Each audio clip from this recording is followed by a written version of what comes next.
finally gave the people of Puerto Rico what they needed most, a bunch of tweets straight up calling them lazy. Trump said the people of Puerto Rico, quote, want everything to be done for them. Then he told his caddy to repair his divot and drive him to the next hole. Hey, Trump always said he was going to get things done faster than any other president. And now I believe him, because it took George W. Bush 5 years to get his Katrina. Meanwhile, rapper Pitbull, transition, has loaned out his private jet to help rescue people in Puerto Rico. Wow, if only Donald Trump knew someone with a private jet.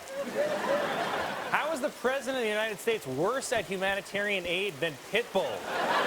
And you know Pitbull was doing it while also featuring on 4 different tracks and hosting foam parties for Bud Light. Trump is busy doing the real work, making excuses while half explaining what an island is. Just watch. This is an island surrounded by water, big water, ocean water. What are you talking about? It's not a treacherous journey. It's Puerto Rico, not Skull Island. Cruise ships full of retired ants go there all the time. I think Trump is working off one of those old sailor maps with sea monsters on it. After the mayor of San Juan criticized the government's Puerto Rican relief efforts, President Trump attacked her on Twitter, saying the mayor of San Juan, who was very complimentary only a few days ago, has now been told by the Democrats that you must be nasty to Trump. Oh, really, Donald? You bitch. What's she nasty to you? How nasty? Are you shaking? You want to go smoke a Virginia Slim until your hand stops moving? This isn't that complicated, man. It's hurricane relief. These people need help. You just did this for white people twice. Do the same thing. Go tell Melania to put on her flood heels, get some bottled water, some food, pack up some extra Atlanta Falcons Super Bowl t-shirts, and write them a check with our money, you cheap cracker. In 1 month, you've mishandled Puerto Rico, DACA, the NFL. It's like whenever anybody darker than your golf pants has a problem, you're thinking, how can I make this worse? Health and Human Services Secretary Tom Price was forced to resign yesterday after he was caught using almost $1 million in taxpayer money to fly on private jets. Yeah, that's cool you resigned and all, but how about you pay us back the money? You can't walk into a store... You can't walk into a store and do $1 million worth of damage and then be like, okay, I get it, I'll leave. No, man, pay us. Besides, you can make that $1 million back when you publish your memoir, Oh, the Places You Go, in a government-funded private jet. It's a good book. It's a long title, but a great book. This week, President Trump also continued his criticism of NFL players who protest during the national anthem. I guess Trump thought, well, CNN and MSNBC already hate me. How can I get ESPN to hate me, too? I'm worried it's not going to stop with ESPN, though. Next, he's going to tweet at Nickelodeon that they need to show us Dora's papers. The commissioner of the NBA said that he expected players to follow league rules and stand during the national anthem. Okay, the NBA is what, 130, 140% black? What exactly are you going to do if they all decide to kneel? Have a game between the New York Porzingis and the San Antonio Ginobili? And how did this guy even get to be the commissioner of the NBA anyway? He looks like somebody put a suit on a sex toy. You know, it's hard to ask black people to respect the flag when we know that this country cares more about it than us, okay? And we love the flag. It's just that white guys really love the flag. The only people I've seen love their flag more than white dudes are gay guys and the Bloods. And it's not personal. You just got to understand there's 50 stars on the American flag. But black people, we only feel welcome in like 8. Some of them stars we still don't know too much about. That's why if you ask a black person, does he love America, we'll be like, hey, I love Brooklyn. I'm still reserving judgment on the Dakotas. Angela Merkel was reelected as Chancellor of Germany for a fourth term and is now the longest-serving leader in Europe. Here to comment is German Chancellor Angela Merkel.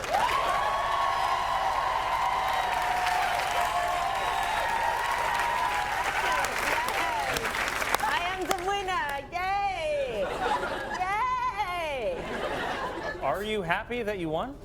Yes, of course I'm happy. Is that not coming across? I've been working on my smile. Yeah, no, it seems a little tortured, but yeah. But to be honest, Colin, part of me was hoping to retire, even though the average retirement age in Germany is 87, at which point you transition into manual labor.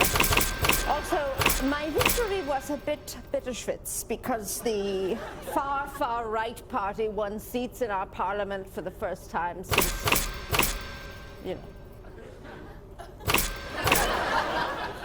What'd you say? Yeah, Nazis, right, yeah. Yeah. You seem a little stressed out, Chancellor. Oh, thank you. No, I'm worried about you. It just seems like you're dealing with a lot. Well, tell me about it. It's like everyone in Europe is having this rowdy slumber party, and I'm the mean mom who has to send them straight to bed without their radishes. Ugh. Do you have any allies left? No allies. Mostly Axis these days.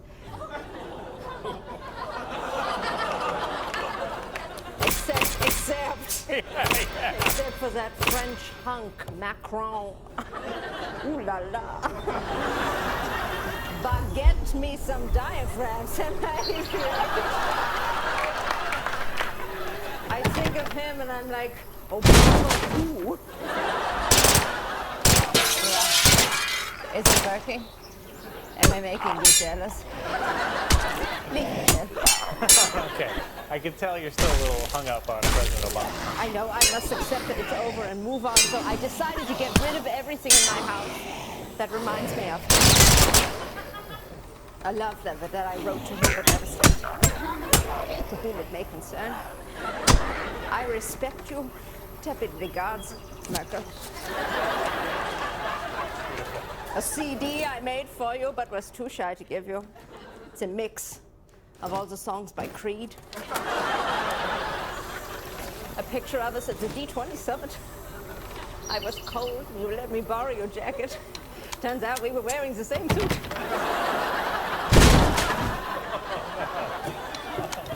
I had to stop following him on social media so I wouldn't be tempted to slide into his DMs. One night I had one too many schnapps. One. And I sent him a picture of my bare knee. He wrote back, "Is that a peeled potato?" Wow. It's gotta be hard to go from Obama to Trump. I heard Trump didn't even call you. We had 4 days to congratulate you. This mutter fucher. 4 days. 4 days, he writes. Which in Germany is like 20 business days. Finally, I sent him a tiny email. I was like, "Are you gonna say anything?" And he was like, "Oh, sorry, just saw this, didn't have my phone." And I was like, "That feeling when he doesn't text you back, but you see him tweeting."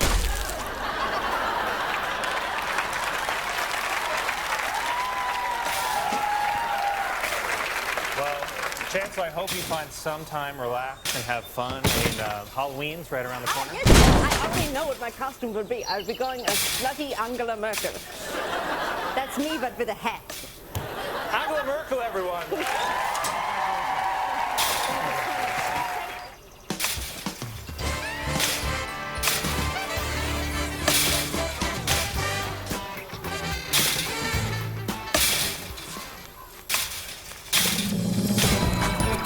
It's Weekend Update with Colin Jost and Michael Che.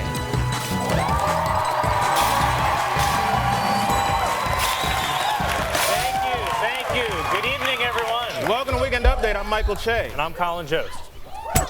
The investigation into the tragedy in Las Vegas this week has sparked a larger debate in America between people who want common sense gun control and people who are wrong. This shouldn't be a partisan issue. The guy had 47 guns. No one should own 47 of anything. If you own 47 cats, you are not a responsible pet owner. You're a crazy cat lady. And unlike with guns, the government will actually come and take your cats away because everyone agrees that's insane.